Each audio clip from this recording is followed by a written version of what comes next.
जय सिया राम, जय सिया राम। संस्कार से विद्या, संस्कारित विद्या। आज हमारे भारत के अंदर ऋषि मुनियों ने ऐसी शोध निकाली।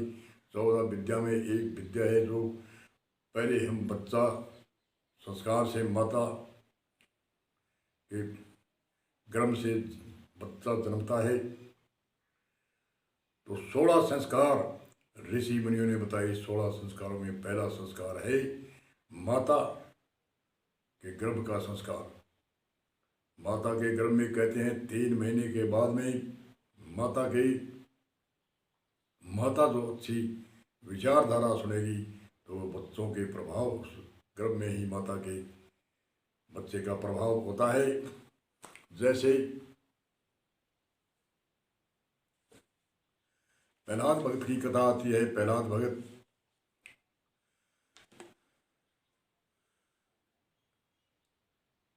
राजा हिरण्यकश्यप ने कहते तो हैं कि गुप्ततर कोई नहीं, राज महल में कोई गुप्त नहीं जाता है। हिरण्यकश्यप की इच्छा थी कि उसको उसकी रानी के गर्भ में बच्चा है और रानी को अच्छी कथा सुनाएंगे, सूरवीरों की कथा सुनाएंगे तो बच्चा सूरवीर होगा, दानवीरों की कथा सुनाएंगे तो दानवीर होगा और ज्ञानवीरों की कथा सुनाएगा तो ज्ञानवीर होगा। इतना तो अनुभव था ही। राजा हिरण्यकश्यप कोई विद्या का तो अध्ययन किया था, उसमें राक्षसवती थी और क्या था।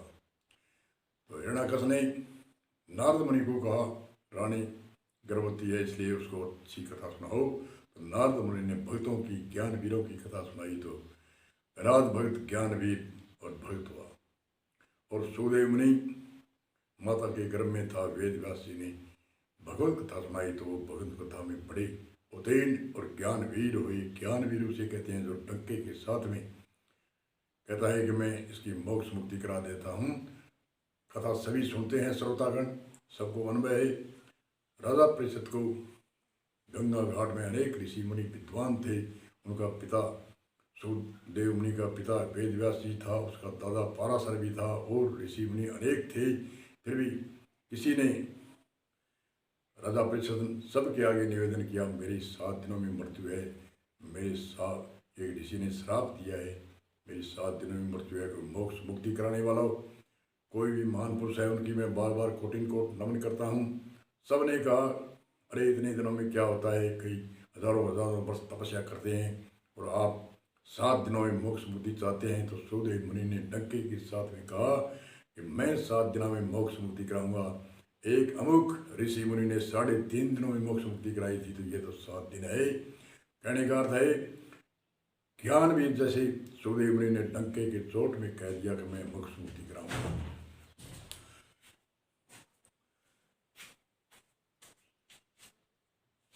उसको कहते हैं ज्ञानवीर। और संतों ने यति भी कही है माता संस्कार अच्छे संस्कार सुनेगी तो सूरवीरों की गाथा सुनेगी तो सूरवीर होगा, ज्ञानवीरों की गाथा सुने तो ज्ञानवीर होगा और दानवीरों की सुनेगी माता कथा। आजकल लुटेरों की कथा, चिकने करने वालों की, पिकनिक करने वालों की, कोई शराबी कराबी की कथा, कबाबी की कथा सुनती है तो शराबी कबाबी होता है क्योंकि टेलीविज़न में मोबाइल में यही तो आते हैं और इनको सुनती है। अच्छी कथा भी आती है। वह न सुनकर अगर जे चिकने पिकनिक करने वाले और शराबी कराबी की कबाबी की जो गाथा सुनेगी, लड़ाई झगड़े करने वाले चित्र देखेंगे तो उसका प्रभाव बच्चे पर 100% पड़ता है। ऐसे ऋषि मुनियों का शोध है।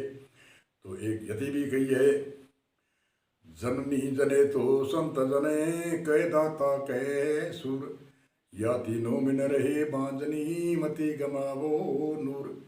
जननी जने तो संत जने कह दाता कह सुर या तीनों में न रहे बांजनी मति गमावो नूर। हे जननी हे माता, जननी जने तो संतों को जन्म दे, विद्वानों को जन्म दे, ज्ञानवीरों को जन्म दे, जो देश को समाज को अज्ञानियों को ज्ञान देवे और भटके जीवों को उबारे, इस लोक को भी सुधारे और परलोक को सुधारे। ज्ञानवीर को जन्म दे या दानवीरों को जन्म दे जो गरीबों को, अहिलाओं को, जो हे सहायक है उनको दे करके कुछ न कुछ देवी दानवीरों को जन्म दे या सूरवीरों को जन्म दे जो देश की रक्षा करे, इस राष्ट्र की रक्षा करे, सीमा की रक्षा करे। तो इसलिए संतों ने कहा है, एक यति में बड़ी जोरदार यति कही है, जननी जने तो संत जने के दाता के सुर, या तीनों बिन रहे बांधनी मति गमावो नूर। हे जननी, हे माता, सूरवीरों को जन्म दे, ज्ञान वीरों को जन्म दे और दान वीरों को जन्म दे। कहने का कई कहते हैं तर्क होती है कि हम क्या करें, परमात्मा करते हैं। परमात्मा तो करता है, मनुष्य भी करता है, भोगता भी है। मनुष्य जो परमात्मा ने जन्म दे दिया मनुष्य का, तो इसको आगे से आगे इसमें शक्ति परमात्मा की तो है, बोले वो परमात्मा ही तो बोलता है, शक्ति परमात्मा की अंदर है। इनका सिर्फ प्रयोग करने के लिए ऋषि मुनियों ने चेतावनी दी है कि माता का संस्कार बच्चे के ऊपर 100 गुना प्रभाव होता है। बोलो जय सिया राम जी, जय सिया राम।